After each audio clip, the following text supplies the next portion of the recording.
Minerva or Doctor Minerva, despite having a very small role in Captain Marvel, is actually a pretty big villain for Carol and Mar-Vell, until she wasn't. And then she was again.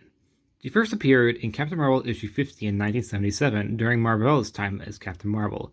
She was a blue-skinned Kree who traveled to Earth working for the Kree's government. Sent to Earth since the Kree learned Mar-Vell had a genetic code which would unlock the future of their alien race.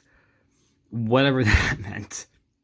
Despite being sent to capture him, Minerva had another idea. She would mate with him, not because she secretly loved him, but because she wanted to give birth to his baby in order to use it as a weapon for the Kree. Just like how Ryan was raised by Homelander style. Sorry for the boys' reference, I just love that show. As villain plans go, that's an interesting one for sure. She would actually get close. She pretended to be an ally and started to grow close to him. She was planning on soon seducing him, but she just randomly decided to change her plan partway through her arc. Probably because of the comic code, and that would not fly. Instead, she just decided to kidnap Rick Jones, who apparently was his sidekick at the time. I thought he was Hulk's sidekick in Captain America's, but I guess he was also Captain Marvel's? I don't know. I don't really know much about Rick Jones. But I know he was A-bomb. But Mar-Vell would save Rick Jones, and the Kree Empire would cut off contact with Minerva, stranding her on Earth for years. She would end up staying on a farm with Ronan the Accuser until Captain Atlas came to Earth to retrieve Ronan, to which Minerva just tagged along. Atlas and Minerva will grow close and start a romantic relationship. They would end up forming the Star Force team, with Korath and a bunch of others whose names I could not find anywhere, as Ron Char from the movie wasn't a member, nor was Jan Rog. Minerva would end up popping up in Carol Danvers' Captain Marvel's solo series as the leader of Star Force. Kinda. It's an interesting dynamic. It seems like Atlas and her are both co-leading, but at times it seems like one or the other is the sole leader. Minerva will go toe-to-toe with Alpha Flight member Aurora, and was actually the cause of Civil War II. It's due to her killing Carol's friend Bar Khan. Who names her kid Bar Khan? I mean, I know he's a Kree, but still. Carol ends up deciding that Ulysses, that Inhuman who can see the future, needs to use his power before anything like this happens again.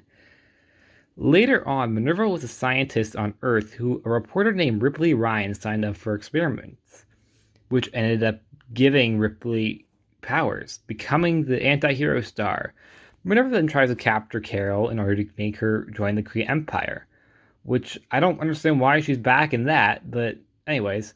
But when Star finds out, she nearly kills Minerva and even goes as far as writing in Minerva's blood, "You're not as smart as you think you are." I'm only reading the parts where Minerva is in comics. I'm kind of curious if any of you read that Star solo series. Why is Star so mad with Minerva? Why does she write in her blood? She gave her her powers. Why are you so mad? I thought that was a little over the top. Carol would find Minerva and bring her to Tony for medical treatment, which I find ironic because she created the void between the two. In exchange, Minerva actually helped Tony with an antidote for the power siphon, which was a virus-type thing going around at that time. And he would actually let her free? I don't understand why her past crimes are just forgiven, like she literally murdered people. But if Tony says it's okay, then I guess it's okay. Although her character through the arrows is kind of disjointed, I really liked her character. She's a mad scientist who might have minor redeeming qualities, but not enough for her to make you root for her being redeemed. It's an interesting concept to me. Do you like her? Do you not like her? If you do, why? If you don't, why? Just, yeah. Like always, please like, subscribe, and I'll see you guys next time. Bye.